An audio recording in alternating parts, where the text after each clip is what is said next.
Israel সফরে যাচ্ছেন ট্রাম্পের জামাতা কুশনার। দীর্ঘদিন সাগরে থেকে হতাশ মার্কিন রণতরীর ক্রু নাবিকরা।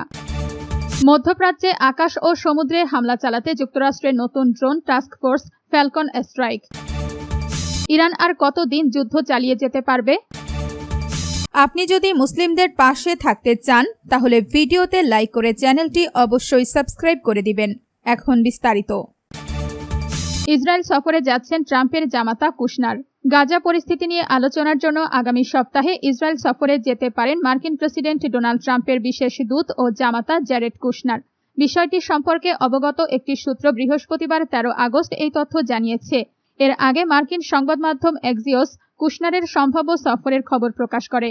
ওই প্রতিবেদনে বলা হয়, আগামী সপ্তাহে কায়রোতে মিশর, কাতার ও তুরস্কের মধ্যস্থতাকারীদের সঙ্গেও বৈঠক করতে পারেন কুশনার। সূত্রটি রয়টার্সকে জানায়, হামাসকে নিরস্ত্রীকরণের লক্ষ্য নিয়ে যুক্তরাষ্ট্র ও ইসরায়েলের মধ্যে মতৈক্য রয়েছে। তবে এ বিষয়ে ইসরায়েলের কিছু উদ্বেগ রয়েছে, যেগুলোকে যুক্তরাষ্ট্র যৌক্তিক বলে মনে করছে এবং সেগুলো সমাধানে কাজ চলছে। কুশনারের ইসরায়েল সফরের মূল লক্ষ্য হবে গাজা নিয়ে ট্রাম্পের প্রস্তাব করা 20 দফা পরিকল্পনা বাস্তবায়নের পথ খুঁজে বের করা। ট্রাম্প 2025 সালের শেষ দিকে গাজার জন্য এই পরিকল্পনা সামনে আনেন।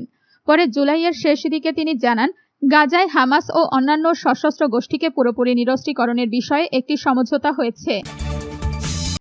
দীর্ঘদিন সাগরে থেকে হতাশ মার্কিন রণতরীর ক্রু নাবিকরা। মধ্যপ্রাচ্যে ইরান বিরোধী সামরিক অভিযানে নিয়োজিত মার্কিন বিমানবাহী রণতরী ইউএসএস আব্রাহাম লিঙ্কন এর ক্রু ও নাবিকদের মধ্যে তীব্র মানসিক স্বাস্থ্য সংকট এবং দৈনন্দিন রসদ সরবরাহে জটিলতা দেখা দিয়েছে। উদ্ভূত পরিস্থিতিতে জাহাজটিকে ফেরত এনে এর স্থলাভিষিক্ত করতে প্রশান্ত মহাসাগরীয় অঞ্চলে দায়িত্বরত অপর রণতরী ইউএসএস জর্জ ওয়াশিংটনকে মধ্যপ্রাচ্যের উদ্দেশ্যে পাঠিয়েছে যুক্তরাষ্ট্র।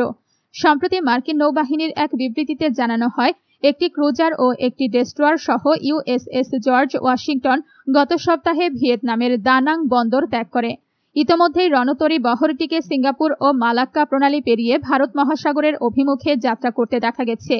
ওয়াল স্ট্রিট জার্নাল ও বার্তা সংস্থা অ্যাসোসিয়েটেড প্রেস এপি এর প্রতিবেদন অনুযায়ী মধ্যপ্রাচ্যে চলমান মার্কিন সামরিক উপস্থিতির অংশ হিসেবেই লিঙ্কনের স্থলাভিষিক্ত হতে যাচ্ছে ওয়াশিংটন।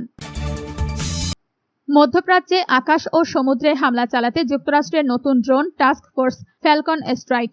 মধ্যপ্রাচ্যের একাধিক ক্ষেত্রে ডোমেইনে আক্রমণাত্মক ড্রোন অ্যাটাক ড্রোন পরিচালনার জন্য একটি বহুজাতিক টাস্ক ফোর্স গঠন করেছে যুক্তরাষ্ট্রের সামরিক বাহিনী।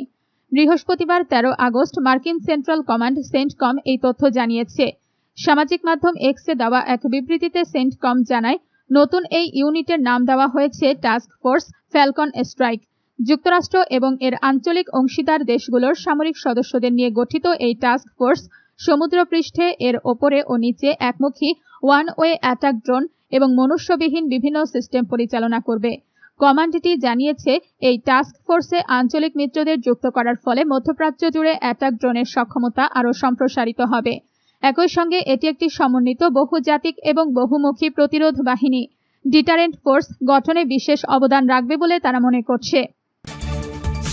ইরান আর কতদিন যুদ্ধ চালিয়ে যেতে পারবে? ইরান যুদ্ধের 6 মাস পূর্ণ হতে চলেছে। অর্থনীতি ও অবকাঠামোর ওপর প্রচণ্ড চাপ পড়লেও সে দেশের নীতি নির্ধারকদের মধ্যে যুদ্ধ সমাপ্তি নিয়ে বিশেষ তাড়া দেখা যাচ্ছে না।